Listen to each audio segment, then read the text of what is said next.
నా పేరు సంతోష్ గౌడ్, ఎమ్మెల్యే ప్రకాష్ గౌడ్ వాళ్ళ అబ్బాయిని. నేను శ్రీయశ్రీ అనే అమ్మాయిని ఇష్టపడుతున్నాను.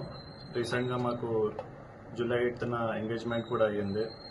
ఇదంతా మా పేరెంట్స్కి తెలుసు, వాళ్ళ కన్సర్న్ ఉంది, వాళ్ళు ఒప్పుకున్నారు. అంటే వాళ్ళు ఓన్గా చేయడానికి అగ్రీ చేయలేదు, కానీ నీకు ఇష్టం ఉంది కాబట్టి నువ్వు చేసుకోవచ్చు, నీకు పర్మిషన్ ఇస్తున్నా అని చెప్పారు. అలా మేము మా అత్తమ్మతో మేము వాళ్ళ ఫ్యామిలీ కలిసి ఎంగేజ్మెంట్ చేసుకున్నాము, పబ్లికల్లీ చేసుకున్నాము, అందరికి తెలుసు, ఇంట్లో కూడా తెలుసు అందరికీ. నేను ఆల్మోస్ట్ ఇక్కడ 1 month అవుతుంది ఇక్కడ ఉండి, వీళ్ళ ఇంట్లోనే ఉంటున్నా, మా ఇంట్లో కూడా తెలుసు, అందరికీ తెలుసు. కానీ నిన్న కొంతమంది ఒక 40 members అట్లా మా ఇంటిపైకి ఇక్కడ దాడి చేసినారు. ఆ ఎవిడెన్స్ కూడా మీరు ఇక్కడ వెనకాల మొత్తం అటాక్ చేసినాయి, డోర్ పగిలినాయి, అవన్నీ ఇక్కడ ఉన్నాయి.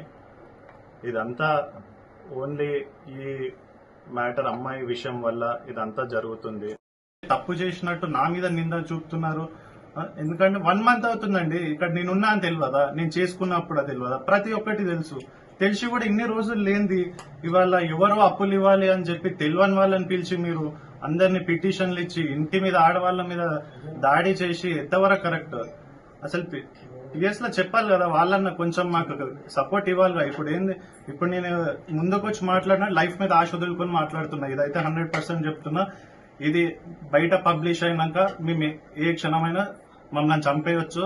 ఇది మీకు ఇక నాకైతే ఈడ న్యాయం జరుగుతుంది.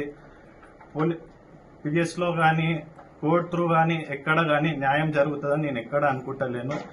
ఇంకా మా లైఫ్ పైన ఆశ వదులుకొని ఇవాళ మేము సరేగా చచ్చిపోయినా సరే మా మీడియా ఇంత చేసారు కదా అని మేము ముందుకు వచ్చి చెప్తున్నాము.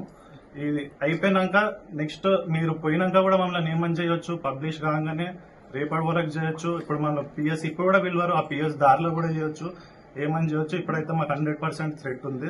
ఇక ఎట్లా ముందు నుంచి ఉంది, ఇప్పుడు అని కాదు, ముందు నుంచి కొంచెం ఉండే. ఇప్పుడు ఎట్లా వాళ్ళంతా తెగించినాక ఇంకేముంది, బతకడానికి ఇక్కడ ఏముంది, ఇక ఎట్లా చంపేసేదానికి ఎందుకు అన్నట్టు నేను ముందుకు వచ్చి చెప్పి ఇక ఎట్లా ఇప్పుడు మా ముగ్గురులా మేము చనిపోతే ఇక వాళ్ళు ఎవరు చేయించారో మీకు కాల్ డేట్ అవన్నీ ఇస్తాను, వాళ్ళ వల్లనే నేను చనిపోయినా అని మీరు అందరు రాసుకోవచ్చు.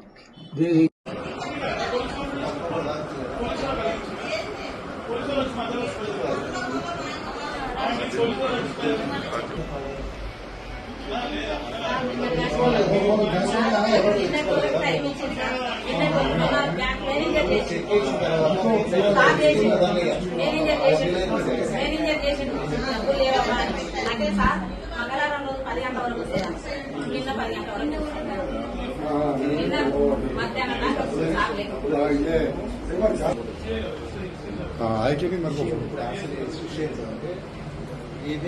డబ్బులు ఇస్తున్నాను వీళ్ళంతా ఈమె మన దగ్గర ఉంటాయి. ఈమె డబ్బులు ఇస్తున్నారు, స్కానర్ దాకా డబ్బులు వస్తాయంటే 20 లక్షలు మనం బిజినెస్ చేద్దాం ఇట్లా డబ్బులు తీసుకుని తీసుకున్నాం. 20 లక్షలు ఈమె ఏం చేసింది, ఈమె సంఘాలలో మేము సంఘం అందరికి డబ్బులు తీసుకొని నడుచుకొని అని 20 లక్షలు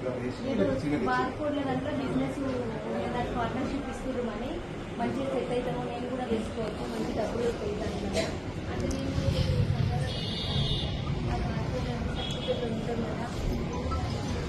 మంచి పరిచయం అవుతాయి కదా అనుకుంటున్నాను. తీసుకొని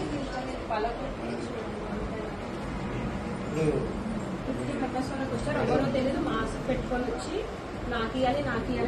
వాళ్ళ ఒక్కరికి ఇచ్చేది లేదు, 2 ముగ్గురికి ఇచ్చేది లేదు. అది మేము యాక్సెప్ట్ ఇస్తే ఆంటీకి ఇవ్వాలి, అందరూ మాస్క్ పెట్టుకొని వచ్చి మాకు ఇవ్వాలి మాస్క్ పెట్టుకున్నా మాస్క్ ఇస్తలేదు. నా ఫోన్ లో వీడియో తీసి అక్కడ పడేసి ఫోన్ చేస్తే స్విచ్ ఆఫ్ వచ్చింది. సార్ వాళ్ళు ఉన్నారు కదా, వాళ్ళు ఫోన్ పట్టుకుని ఇవ్వండి అంటే అప్పుడు జాయిన్ చేసి అప్పుడు జోక్ ఆయననే చెప్తున్నా నాకు వచ్చిందాడే